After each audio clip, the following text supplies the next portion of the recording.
시진핑이 묘한 말을 했어요. 종전선언 당사자는 네.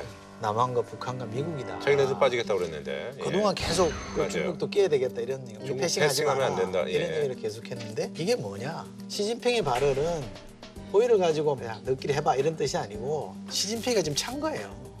중국 좀 빠지세요 이렇게 지금 얘기한 거예요. 시진핑이 이제 차인 거란 얘기예요? 그렇죠. 주한미군을 어떻게 해서든 드러내는 게 음. 중국의 패권 전략의 아주 핵심적인 건데 김정은이 3월 5일 날 우리가 1차 특사단에 갔을 때 통상적 수준의 한미 이 군사훈련이면 난 상관없다. 용인하겠다. 특사들이 올라갔을 때 종전선언하고 주한미군 철수는 한미동맹하고는 무관한 거 아니에요. 라고 얘기했어요.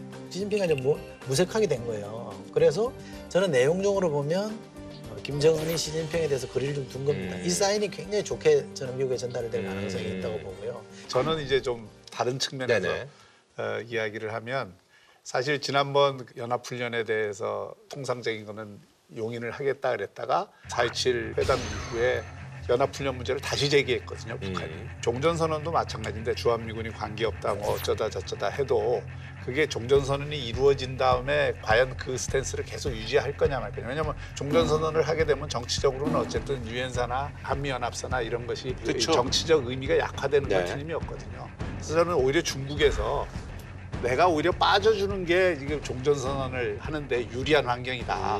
그리고 종전선언이 되면 오히려 중국은 강하게 요구할 수가 있어요.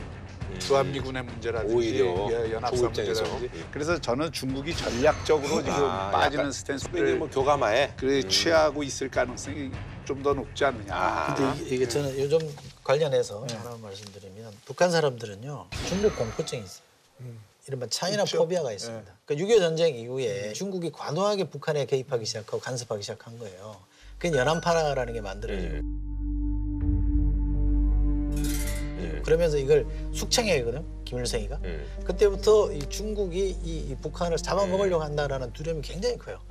제가 2006년도 개성에 국회에서 갈 때 이제 가서 사석에서 이렇게 밥 먹는 자리 있잖아요. 테이블마다 이렇게 우리나라 지금 국정원 같은 사람들 한 명씩 와서 앉아 있잖아요.